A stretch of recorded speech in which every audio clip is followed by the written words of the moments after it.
మనిషి రూపాల్లో ఉన్న దైవాలు. ఎందుకు ఆ మాట అంటున్నానంటే, ఎంతమంది ప్రాణాలు కాపాడారో, ఎన్నో చనిపోయిన శవాలను బయటకు తీశారో. ఒక శివ అలా చేయగలిగాడంటే ఇంతమంది కుటుంబ సభ్యులు ఆయనకి సహకరిస్తూ వచ్చారు. మీ వెంట మేమున్నాం, ఎంతమంది అవమానించినా నాన్న మీతో మేమున్నాం అని చెప్పి కూతురు అంటోంది.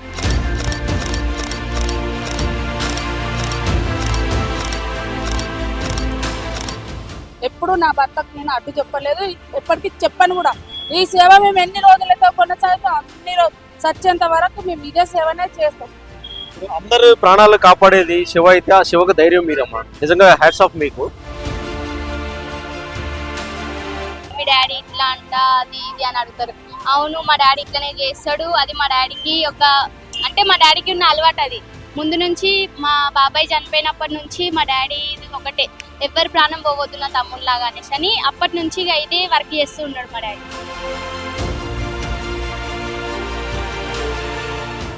అంటే బోన్ ఇరిగిపోయింది క్వార్టర్లో పడినప్పుడు, ఇది షోల్డర్ బోన్ ఇరిగితే అట్లా ఎట్లా మళ్ళీ అయినా కూడా అదే వర్క్ చేస్తారు కదా మీ డాడీ ఎందుకంటే అది మా డాడీకి ఉన్న అలవాటు. అట్లా ఎట్లా మర్చిపోతాడు, అందరికీ సేవ చేయడమే మా డాడీకి కావాలి. అది కూడా మాకు చాలా సంతోషంగా అనిపిస్తుంది.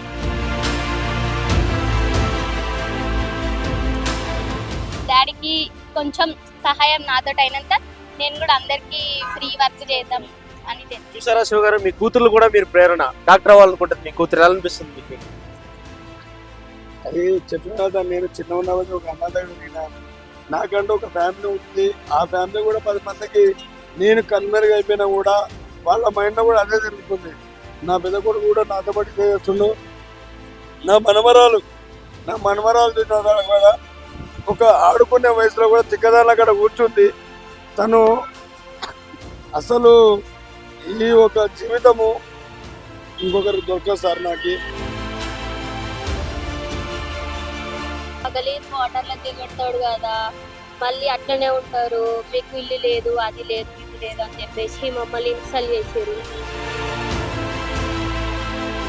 ట్యాంక్ బండ్ శివ మనతో ఉన్నారు, మాట్లాడదాం. నమస్తే అండి శివ గారు. అసలు నిజంగా మీరు చేసిన సేవలు ఇంకా ఏ మనిషి చేయలేడు, అంత సాహసం కూడా ఎవరు చేయలేరు. మీరు ఎందుకు అనిపించింది ట్యాంక్ బండ్లో ప్రాణాలు కోల్పోతున్న వారిని రక్షించాలని, అక్కడ లోపల మురుగునీటిలో ఉన్న శవాలను బయటకు తీసుకురావాలని మీకు ఎందుకు అనిపించింది? ఆలోచన ఎందుకు వచ్చింది? ఎన్ని సంవత్సరాల నుంచి ఇక్కడ మీరు మనుషుల్ని కాపాడుతున్నారు? అందరికీ నమస్తే. నేను ట్యాంక్ బండ్ శివ. ఈ శివ అనే ఒక పదానికి కారణం మీరు అడిగిన ఆప్షన్ ఏం తెలుసా సార్? నేను 27 సంవత్సరాల నుంచి నేను వర్క్ చేస్తున్నా. 27 సంవత్సరాలు నేను వర్క్ చేస్తున్నా. కానీ ఇదే ఒక చేస్తున్నాడు అని ప్రజల్లోకి వెనక్కి తీసుకొచ్చే మీడియా మిత్రులందరికీ నేను హృదయపూర్వక నమస్కారం చేస్తున్నా. అలాగే ఈ వీడియో చూస్తున్న ప్రతి ఒక్క యావత్తు ప్రపంచమంతా ఈ ఒక మనకి వాటర్, మనం తాగే నీరు అంతా కాలుష్యం అయిపోయింది. ఆ కాలుష్యం అయిపోవడానికి కారణం ఎవరు? మనమే. చెడగొట్టిన కారణం ఎవరు? మనమే. మనము కావాలని ప్రాణము తీసుకుంటున్న కారణం ఎవరు? బాధ్యులం కూడా మనము. అప్పులు చేసిరు, తప్పులు చేసిరు, సమాధానం చెప్పుకోలేక చేతగాక చిన్నికాయతో చనిపోతుంది. నేను చిన్నగా ఉన్నప్పటి చూస్తున్నా ట్యాంక్ బండ్ శివ అనే కారణం ఏంటంటే ఇంకా వేరే ఒక మనిషి చేయలేడు.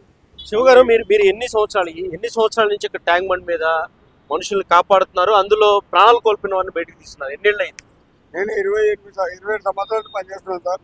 27 ఏళ్ళుగా 141 మంది ప్రాణాలు కాపాడినా, 1000కు పైగా డెడ్ బాడీ. 141 మంది ఇందులో దూకేసిన వాళ్ళు, మీరు అందులో దూకి వాళ్ళని రక్షించారు. ప్రాణానికి తెగించి వాళ్ళ ప్రాణం పోకుండా వాళ్ళ నోట్లో నోటు పెట్టి ఊది, వాళ్ళ నోట్లోకి నీళ్ళు కక్కిపించి వాళ్ళ బ్రీతింగ్ని మళ్ళీ రిటర్న్ వాళ్ళకు ప్రాణం రావాలి, ఏదో ఒక విధంగా కాపాడుకోవాలని చెప్పేసి వాళ్ళ కాపాడిన వాళ్ళే 141 మంది. ప్రధానంగా హుస్సేన్ సాగర్ పక్క నుంచి వెళ్తుంటే ముక్కు మూసుకుని వెళ్తారు చాలా మంది. ఆ నీళ్లకు దూరంగా ఉంటారు, ఆ వాసన భరించలేరు. అలాంటిది సాగర్లో దూకి ఇలా కాపాడాలి, శవాలు తీయాలని మీకు ఎందుకు అనిపించింది? కారణం ఏంటిది? దీని వెనక కారణం ఏంటి? ఇప్పుడు నేను ఒక చిన్న ఉన్నప్పుడు ఈత నేర్చుకున్నాను సార్. నా యొక్క ఈత అంటే ఒక కళ, నాదొక గోల్. అది నా ఒక గోల్. అంటే నాకు నేను చిన్న ఉన్నప్పుడు పిల్లలందరము ఒక సరదా కోసం ఈతకు పోయి ఈత నేర్చుకున్న. ఈత ఇలా పనిస్తుందని నేను అనుకోవాలి. ఒక మానవుడిగా జన్మించినందుకు నేను సాటి మంది సహాయం చేయాలనేది కోరుకున్నా. ఆ సహాయం ఏ విధానంగా చేయాలనే దానికి అర్థము, నేను ఒకరిని ప్రాణాలు కాపాడడానికి ఫస్ట్ టైం డెడ్ బాడీ మృతదేహాలు తిన్నా. మృతదేహాలు లెక్కలేని మృతదేహాలు తిన్నా. అలా కాదు, ప్రాణం కాపాడితే ఆ దేహాలు తీసే పని ఉంటుంది కదా అనేది నా తపన. అయితే ఇక్కడ మీరు ఎవరినైతే ప్రాణాలను కాపాడుతారో వాళ్ళని ఎలా గుర్తిస్తారు? ఎవరైనా ఇందులో దూకేపోతుంటే మీరు ఎక్కడ నుండి గమనిస్తారు? ఆ సందర్భాలు ఏంటి? ఎలా జరుగుతుంది? సార్ నేను గతంలో నేను ఈ బిల్డింగ్లోనే ఉంటుంటే కేటీఆర్ ప్రభుత్వం రాకముందు నుంచి నేను ఇళ్ళనే ఉన్నా. కేటీఆర్ ప్రభుత్వం వచ్చిన తర్వాత కూడా బుధ పూర్ణమి ఏదైతే ఉందో వాళ్ళు నాకు అందరూ ఒక అన్నలాగా ఒక తమ్ముళ్ళలాగా ప్రతి ఒక్కరు ఆడు కనీసం ఈ లేక్లో డెడ్ బాడీలు తీసుకుంటా తను అక్కడ ఉంటుండని నన్ను ఎవ్వరు ఇబ్బంది పెట్టకుండా. కానీ దీన్ని ఒక మాడిఫై చేయాలి, హెచ్ఎండిఏ ఒక ప్రభుత్వం వచ్చింది, ఆ హెచ్ఎండిఏ ప్రభుత్వానికి మొత్తం ఒక ఆకర్షణ చూపించాలని చెప్పేసి అడగడంతో ఇందులో ఉంటున్న ట్యాంక్ బండ్ శివకి ఒక ఇల్లు ఇవ్వాలి సార్ అని కేటీఆర్ గారికి మనవి చేయడం జరిగింది. కేటీఆర్ గారు ఇమీడియట్లీ నాకు ఒక బిల్డింగ్ డబల్ బెడ్రూమ్ ఇల్లు ఇవ్వడం జరిగింది. ఇక్కడ నుంచి నా పిల్లల్ని అప్పుడు కూడా మీడియాకి చెప్పింది, సార్ మీరు ఇచ్చినా నేను ఇది చేస్తాను, మీరు ఇవ్వకపోయినా నేను చేస్తాను. కారణం ఏంటంటే ఒక ఉద్యోగమైన గవర్నమెంట్ చేయాల్సిన పనులు సామాన్య రూపంలో ఒక మనిషి రూపంలో నేను ఇందులోకి వచ్చి ఒక పబ్లిక్ సర్వీస్ చేయాలనేది నా చిన్నప్పటి ఆశ. అంటే జనాలలోకి వెళ్ళి వచ్చిన నేను అందులోకి వెళ్ళి పుట్టుకొచ్చిన జనాలకు నేను సాయం చేస్తున్నా, ప్రజలకు నేను ఏదో విధంగా కాపాడుకుంటున్నా. అంటే ఒక అన్నగా ఒక తమ్ముడుగా చేయాలని ఇందులో ఉండి కొన్నాళ్ళు చేసిన. అలాంటిది బిల్డింగ్ నేను మళ్ళీ బుద్ధ పూర్ణమికి అప్పచెప్పడంతో డబల్ బెడ్రూమ్ ఇల్లు ఇచ్చారు. అయినా కూడా నాకు ఉండేటందుకు ట్యాంక్ బండ్ అదే గుడికి కట్టమైదమ్మ గుడి ఎదురుగానే నేను అక్కడ ఒక్క నిమిషం శివ గారు, ఒక్కసారి మనం లెఫ్ట్ సైడ్ చూద్దాం. అంటే ఇల్లు ఉన్నప్పటికీ కూడా ట్యాంక్ బండ్ శివ ఉండే ప్రాంతం అది. ఇందాక మీకు క్లోజ్ లో చూపించాం కదా, అక్కడ ఆ చెట్టు కిందే ఉంటాడు. మండు టెండలైనా వర్షంలైనా అక్కడ ఉంటాడు. ఎందుకంటే ఎవరైనా దూకేస్తే దూరం నుంచి రావాలంటే కష్టం కాబట్టి ట్యాంక్ బండ్ మీద ఉండి వాళ్ళ ప్రాణాలు కాపాడే ప్రయత్నం అయితే ఇక్కడ చేయడం జరుగుతుంది. 141 మందిని దూకేసిన వాళ్ళని ప్రాణాలతో కాపాడడం అంటే చిన్న విషయం కాదు. శివని పెళ్లి చేసుకున్నారు. అప్పటికే హుస్సేన్ సాగర్లో ఈయన ఇదే మృతదేహాలు బయటికి తీయడం కానీ ఇవన్నీ ఏంటమ్మా, ఎందుకు ఇష్టపడి చేసుకున్నారు, ఎలా ఇష్టపడి చేసుకున్నారు, అసలు ఏం జరిగింది? మాది లవ్ మ్యారేజ్ అన్న, ఇష్టపడి పెళ్లి చేసుకున్నా. ఇంకా కష్టం లేకుండా సాగుతుంది.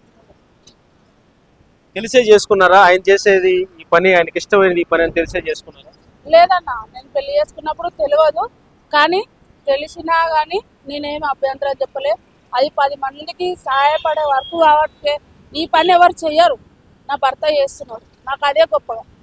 ఇప్పుడు యావత్ తెలంగాణ ప్రజలు మొత్తం నా భర్తని నీవు చేసే పని ఎవరు చెయ్యరు అన్న అని చెప్పి ఎంత మెచ్చుకుంటున్నారో అంతకంటే చాలా సంతోషం. ఇప్పుడు అనిపించిందమ్మా, ఏంటి ఇంకా ఎంతకాలం చేస్తాం మనం, ఇంకేదైనా చూసుకుందాం ఉపాధి, దీన్ని నమ్ముకుంటే ఏమొస్తుంది అనేది అన్నారు ఎప్పుడన్నా మీ భర్తతో? లేదన్న, దీన్ని నమ్ముకుంటే ఉపాధి అని అంటే ఇప్పుడు ఆయన చేసే సేవ ఒక కుటుంబము సంతోషపడేది. ఆ కుటుంబం సంతోషపడితే మేము ఇంకా చాలా బాగుంటాం. కానీ ఆ కుటుంబం బాధ పెట్టి మనము వద్దు ఇది తప్పు అనేది ఒక ప్రాణం నిలబెట్టేది అంటే ఎవరన్నా? ఒక దేవుడు, డాక్టర్, తర్వాత నాకు అనిపించింది నా భర్త. అంతే. ఆ ప్రాణాలు నిలబెట్టడం అంటే గొప్ప విషయమే కదా. దాన్ని వద్దాన అంటే నేను మూర్ఖురాలను అవుతా. దానివల్ల నేను ఎప్పుడు నా భర్తకు నేను అడ్డు చెప్పలేదు, ఎప్పటికీ చెప్పను కూడా. ఈ సేవ మేము ఎన్ని రోజులైతే కొనసాగుతాం అన్ని రోజు సచ్చేంత వరకు మేము ఇదే సేవనే చేస్తాం. అందరు ప్రాణాలు కాపాడేది శివ అయితే ఆ శివకు ధైర్యం మీరమ్మా, నిజంగా హ్యాట్స్ ఆఫ్ మీకు. నీ పేరమ్మా? లక్ష్మీ భవాని. లక్ష్మీ భవాని. నాకు తెలిసి నువ్వు ఎప్పుడు మీడియాతో మాట్లాడలేదు, ఫస్ట్ టైం చూడండి. పాపను కూడా ఒకసారి చూడండి, అచ్చం తండ్రి లాగానే ఉంది, శివ గారి లాగానే ఉంది పాప. అమ్మా ఏం చదువుతున్నావు నువ్వు? First year BiPC complete. First year BiPC complete అయింది.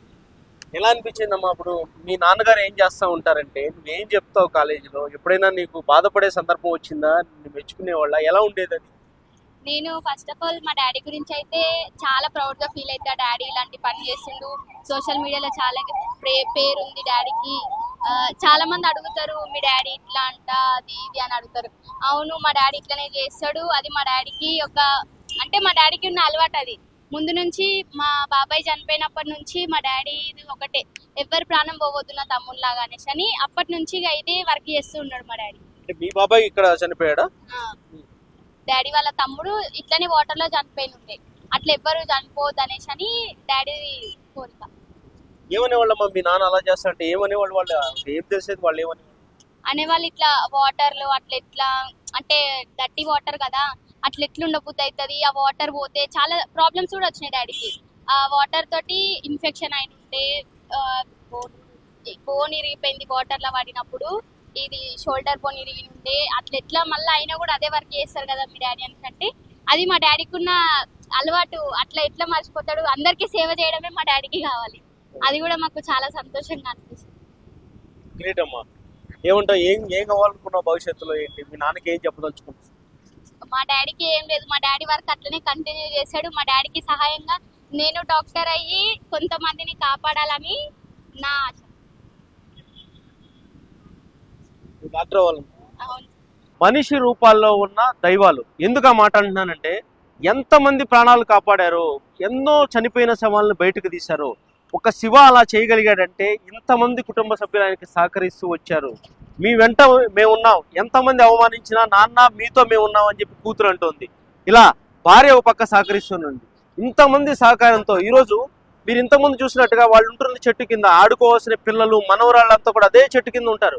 వాళ్ళు హ్యాపీగా ఏదో ఒక పని చేసుకుని బ్రతకొచ్చు, కానీ ఆ పనులన్నీ పక్కన పెట్టి జనాన్ని కాపాడడం, ఆ సేవ చేయడమే భాగ్యం అనుకుంటారు. శివగారు, నాది ఒక ప్రశ్న. మీరు సాగర్లో దిగినప్పుడు ఆ శవాలను బయటకు తీసినప్పుడు అసలు ఎలా ఉంటుందా? ఆ పరిస్థితులు ఎలా ఉంటాయి? వాటర్లో ఎలా తీస్తారు వాళ్ళని బయటకి? సార్ ఇది నాకు ఒక వరం సార్. ఇది నేను ఒక కాటి కాపరిగా చేస్తున్న పని. ఇది ఒక శివం అనేది నేను చిన్న చూసిన. ఒక ఎలక చచ్చిపోతేనే ఇంట్లో చాలా ఘోరంగా ఉంటుంది. ఒక ఇంట్లో ఒక మనిషి చనిపోతే వాళ్ళ కుటుంబం అంతా దెబ్బపడే చేయండి, అదే కార్యక్రమాలు చేయండి, జల్దీ తీసుకొని పెట్టండి అనేది. తల్లిదండ్రులు చచ్చిపోతే వాళ్ళ ఆశ్రయాన్ని సంపాదించుకొని ఆలోచిస్తుంటారు. అలాంటి మనుషులు నా కళ్ళ ఎదురుగా చనిపోతే నేను ఒక కొడుకు రూపంలో నన్ను కనకపోయినా పర్వాలేదు, నేను వాళ్ళ కొడుకులాగానే దగ్గర ఉండి మృతదేహాన్ని కుళ్ళిపోయినా డెడ్ మొత్తం అది స్మెల్ ఎంత ఉన్నా, చర్మం ఊడిపోయినా, వాళ్ళ అవయవాలన్నీ పోతాయి, చేపలు తినేస్తాయి. ఆ అవయవాల పైన కూడా చెవులు రాలిపోతుంటాయి, చేతులు రాలిపోతుంటాయి. ఉన్న స్కిన్ మనకి ఎన్ని పొరల స్కిన్ ఉంటే అంతా రాలిపోతాయి. అయినా కూడా ఈ చేతులతో చూసి వాళ్ళ కుటుంబానికి అప్పచెప్పాలని సోను సూద్ అంబులెన్స్ సర్వీస్ ఏదైతే ఉందో దాంట్లో వేసుకొని మార్చరికి తరలించి మా ఒక పోలీస్ వారి అధీనంలో అప్పచెప్పడం జరుగుతుందన్న. నేను ఎప్పుడు ఒక బాధగా నేను ఏది ఆశించలేదు. శివసాగర్ నుంచి ఎన్ని శవాలు బయటకు తీశారు మీరు? శివగారి లెక్కలేదు సార్, లెక్కలేదు. వేలల్లో శవాలు బయటకు తీసుకుంటారు ఇప్పుడు? లెక్కలేదు. ఎందుకంటే నేను ప్రాణాలు కాపాడేందుకు దాని సంఖ్య 141 మనిషి. ఇప్పుడు మామూలుగా ఎంతో మంది వస్తుంటే వాళ్ళని పట్టుకొని పైన కౌన్సిలింగ్ ఇచ్చిన నా భార్య ఇక్కడనే ఉండి. ఎలా ఉంటుంది అలా వాళ్ళ మెంటల్ కండిషన్? ఎలా ఉంటుంది? చనిపోవాలి, దూకేయాలని ఇక్కడికి వచ్చేస్తారు, మీరు వాళ్ళని ఆపుతారు, పట్టుకుంటారు. ఎలా ఉంటుంది వాళ్ళ మెంటల్ కండిషన్? సార్ అది వాళ్ళకి డబ్బుతో కూడుకునేది. మానసికంగా ఒక కామం రూపంలో తాగిన మైకంలో ఏది పడితే అది చేసి చెప్పుకోవడానికి తట్టుకోలేక దొరికితే కొడతారేమో అనే భయంతో కూడా వచ్చి చనిపోతారు. ఇంట్లో చేసిన తప్పులు చెప్పుకొడతారు. కానీ అది బాధాకర విషయం ఏంటంటే వాళ్ళు కూడా ఒక కుటుంబం ఉంది కదా, ఒక 5 నిమిషాలు ఆలోచిస్తే అది ప్రాబ్లం సాల్వ్ అవుతుంది. డిపార్ట్మెంట్ కూడా ఉంది సహాయపడుతందుకు, ప్రతి ఒక్క కౌన్సిలింగ్ ఉంది. నేను అందరికీ అదే కోరుకుంటా, అనుక్షణం ఏదైనా తప్పు చేసే ముందు ఆలోచిస్తే దానికి సరిదిద్దుకోవడానికి అవకాశం ఉంటుంది. తప్పు చేసి అనుభవించి ఆత్మ పోగొట్టుకోవడం పద్ధతి కాదు. ఎందుకంటే నేను చనిపోయడాన్ని ఆపాలనేదే నా ప్రయత్నము. దయచేసి అందరూ నేను కోరుకుంది కూడా, నేను స్విమ్మింగ్ పూల్ ఏదైతే సార్ని రేవంత్ రెడ్డి గారి కుటుంబంని అడిగినో, ప్రజలందరినీ అడిగినో, ఆ ఒక స్విమ్మింగ్ పూల్లో గతంలో చెరువులు బావులు ఉంటే దాంట్లో అందరూ ఆ కాలం అందరూ ఈతలు కొట్టి వాళ్ళ ప్రాణాలు రక్షించుకునేవాళ్ళు. ఈ కాలంలో ఉన్న పిల్లలకి స్విమ్మింగ్ పూల్ ఉన్నా కూడా ఒక కమర్షియల్ రూపంలో అది బిజినెస్ రూపంలో నడుస్తుంది. నేను రేవంత్ రెడ్డి కట్టించే ఒక స్విమ్మింగ్ పూల్లో మీకు ఈత నేర్పించి 10 మందిని కాపాడుకునేందుకు ఒక టీం తయారు చేసి ఆ టీంని మన తెలంగాణ రాష్ట్రంలో ఉన్న చెరువులన్నిట్లలో ఒక్కొక్క చెరువు కూడా 4-2 పెట్టాలనేది నా గోల్. నేను ఫస్ట్ పాపని శివగారికి. నా పేరు రమాదేవి. ఎలా అనిపిస్తుందమ్మా? మీ నాన్నగారు ఇన్ని సంవత్సరాల నుంచి ఇక్కడ ఇంతమందిని కాపాడుతున్నారు, మీరేమనుకున్నారు కూతురుగా? ఏమనుకున్నారు అంటే అందరూ అంటుంటారు ఎక్కిరిచ్చినట్టుగా చేస్తారు, మీ డాడీ ఇట్లా చేస్తుండు కదా అది ఇది అని. కానీ ఇక మనసులో ఎంత బాధ ఉన్నా కూడా డాడీ చేసే సోషల్ వర్కే కదా అని చెప్పేసి అట్లా అందరితోటి క్లోజ్ ఉంటాం. ఏముండేదమ్మా బాధ? ఏముండేది మనసులో? అంటే అంత గలీజ్ వాటర్లో దిగొడతాడు కదా, మళ్ళీ అట్లనే ఉంటారు, మీకు ఇల్లు లేదు, అది లేదు, ఇది లేదు అని చెప్పేసి మమ్మల్ని ఇన్సల్ట్ చేసారు. ఇన్సల్ట్ చేసినా కూడా మేము అవన్నీ ఏం పట్టించుకోకుండా అట్లనే ఇక అదే సోషల్ వర్కే చేసుకుంటూ ఉందాము, మనకంటూ ఒక రోజు వస్తుంది కదా అని చెప్పేసి అదే హోప్ మీద ఇదే ఇప్పటికీ కూడా డాడీ అదే పని చేస్తున్నాడు. డాడీ ప్లేస్లో మా తమ్ముడు కూడా అదే పని చేస్తాడు. తమ్ముడు కాకి మమ్మీ కానీ అందరు అదే పని చేస్తారు. ఇక మేము ఇంతవరకు అంటే ఇక్కడ దగ్గరుండి చూడలేదు మా డాడీ పనిని, భయపడతామని చెప్పేసి చదివించడానికి వేరే దగ్గరికి పంపించిండు. ఇక మా తమ్ముడు అంటావా డాడీ ఒక్కడే కదా ఏమన్నా ఇబ్బంది ఇట్లా పడతాడేమో అని చెప్పి తమ్ముడిని దగ్గర ఉంచుకుంటుండే డాడీ. అట్లా మమ్మీ తమ్ముడిని దగ్గర ఉంచుకుంటుండే. ఇక వాళ్ళు మీరు చిన్నప్పటి నుంచి మీ నాన్న కష్టం చూస్తూనే ఉన్నారు హుస్సేన్ సాగర్ దగ్గర. ఇప్పుడు ఏమనిపిస్తుంది అమ్మా 5 సంవత్సరాల తర్వాత మీరేం నాన్న నిర్ణయం కరెక్టే, నాన్న సేవకు ఫలితం దక్కిందని మీకు అనిపించింది? దక్కిందా అంటే అది ఇంకా కన్ఫర్మ్ కాలేదు కదా సార్. అది కావాలి, 100% కావాలి. డాడీ కోరుకుంది, మేము కోరుకుంది సార్ నిలబెడతాడో ఏమో అని మాకు ఒక చిన్న హోప్. అమ్మ భారీగా ఫైనల్గా ఏం చెప్పబోతున్నారు మీరు? ఆయనతో కూడా ఎవరైనా కాపాడే ప్రయత్నం చేశారా మీరు? ఏంటి అది ఒకసారి చెప్పండి అమ్మా. తను లేని టైంలో నేను కూడా సేవ్ చేస్తా. నేను కూడా ఏమన్నా డెడ్ బాడీ ఉంటే నేను కూడా మీరు దూకేసి ఈత వేయగలరమ్మా? నేను కూడా సేవ్ చేస్తా. తను లేని టైంలో చేయాలి. మనం కళ్ళ ముందర ఒక మంచి ఆపదలో ఉందంటే ఖచ్చితంగా నాకు తోచిన సాయం నేను చేస్తా.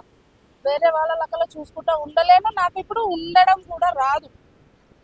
ఇప్పుడు జనాలు ఎట్లా ఉన్నారంటే ఎవరైనా కానీ వాళ్ళు చిన్న వాళ్ళు కానీ పెద్దవాళ్ళు కానీ ఎవరైనా కానీ ఇప్పుడు జనాలు ఎట్లున్నారు కింద పడిపోయారు అనుకో, చూసుకుంటా సెల్లులు పెట్టి వీడియోలు తీసుకున్న వాళ్ళు ఉన్నారన్నా అయ్యో పాపం పడిపోయారు కదా అని వచ్చేవాళ్ళు ఎవరు లేరు. కానీ మేము మాత్రం అట్లా ఉన్నాం. నాకు తోచిన సాయం నేను చేస్తూనే ఉన్నా. నా భర్త చేసే పని చాలా గొప్ప పని. నేనైతే ఎప్పుడు తల దించుకునే పని కాదు, తల దించుకోలేను కూడా. అది ఈ సమాజానికి నేను చెప్పేది ఏమిటంటే, ఒకటి సంసారము భార్యాభర్త అంటే ఒకటి, ఆ గొడవలు అనేది భార్యాభర్తకు మామూలే వస్తూనే ఉంటాయి. కానీ దాన్ని ఒకరమన్నా అర్థం చేసుకోవాలి, భార్యను అర్థం చేసుకోవాలి, భర్తనన్నా అర్థం చేసుకోవాలి. భర్తకు కోపం వచ్చినప్పుడు భార్య ఆగాలి, భార్య కోపం వచ్చినప్పుడు ఒక్క క్షణం నేను భర్తని అని ఫీల్ కాకుండా ఒక క్షణం ఆలోచించి కొద్దిగా పక్కగా జరిగిపోవాలి. ఇద్దరు అండర్స్టాండింగ్గా ఉంటే ఈ సూసైడ్లు అనేవి రావు, కొట్లాటలు అనేవి కావు. ఒకరిని ఒకరు అర్థం చేసుకొని ఉండాలి. ఇంకొకటి ఏంటంటే యూత్ పిల్లలకు చెప్పేది ఏంటంటే, ఇవాళ రేపు నమ్మి ఫ్రెండ్స్ అనో లవర్ అనో నమ్మి నా అన్నయ్య అనో నమ్మి ఆడపిల్లలు వాళ్ళు ఎప్పుడు పోవడం జరుగుతుంది. ఆడపిల్లలకు మత్తు ఇచ్చి ఏదో చేసి ఆడపిల్లలని చంపడం జరుగుతుంది. అమ్మ నా బిడ్డలకల్లా మీరు కూడా ఒకటి ఏంటంటే, ఏమో పిల్లలని ఎవరిని నమ్మొద్దు. మీరు ఎక్కడన్నా బయటికి పోయినప్పుడు తన భర్త మీ డాడీనన్నా మీ అన్ననన్నా ఎవరినన్నా ఒకరిని తోడు తీసుకొని వెళ్ళండి. ఈ జనరేషన్లో ఇప్పట్లా ఎవరిని నమ్మి మాత్రం బయటికి వెళ్ళొద్దండి అమ్మ. అలా వెళితే నష్టపోయేది మనమే, ఆడపిల్లలను నష్టపోతాము. కానీ ఏంటంటే ఒకటి, మనం ముందు జాగ్రత్తగా ఉంటే ఏ నష్టాలు కావు. మన తల్లిదండ్రులు పరువు పోదు, మీరు కూడా బాగుంటారు. నమ్మి తల్లిదండ్రులు మీరు చదువుకుంటున్నారని చెప్పి బయటికి పంపిస్తున్నారు. తల్లిదండ్రులు మోసం చేసి ఏ పనులు చేయొద్దు, మీరు అవమానాల పాలు కావద్దు. నాది ఈ విన్నపం. ఇక్కడ ఒక్కసారి వీళ్ళందరినీ చూద్దాం. ట్యాంక్ బండ్ శివ ఫ్యామిలీ ఇది. వీళ్ళతో మాట్లాడినప్పుడు వాళ్ళ కళ్ళల్లో కళ్ళు చెమర్చి ఎంత బాధ ఆవేదన వాళ్ళలో కనిపిస్తుందంటే, ఎన్నో చావులు వీళ్ళ కళ్ళతో చూశారు, వందలాది మందిని కాపాడారు, వేలాది శవాలు బయటకు తీశారు. వీళ్ళు ఆ బాధతో వాళ్ళ అనుభవాలతో చెప్తున్నది ఒకటే, ఆవేశంలో కుటుంబ కలహాల నేపథ్యంలో భార్యాభర్తల గొడవల నేపథ్యంలో ప్రాణాలు తీసుకోవద్దు, ఒక్క క్షణం ఆలోచించండి అని చెప్పి కూడా ఎంతో మంది ప్రాణాలు కాపాడిన వాళ్ళ హృదయాలు చెప్తున్నాయి. నిజంగా ఈ కుటుంబం మొత్తానికి చేతులు జోడించి ధన్యవాదాలు తెలియజేయచ్చు. ఎన్నో వేల కుటుంబాలకు ఈరోజు అండగా ఉన్నారు. ట్యాంక్ బండ్కి వచ్చి ఎవరైనా ప్రాణాలు తీసుకోవాలనుకుంటే అక్కడ ట్యాంక్ బండ్ శివ ఉంటాడని చెప్పి కూడా ఒక ధైర్యం ఏదైతే ఆ కుటుంబ సభ్యుల్లో కలిగించే ప్రయత్నం చేశారు. శేషు దేశం, ట్యాంక్ బండ్, హైదరాబాద్.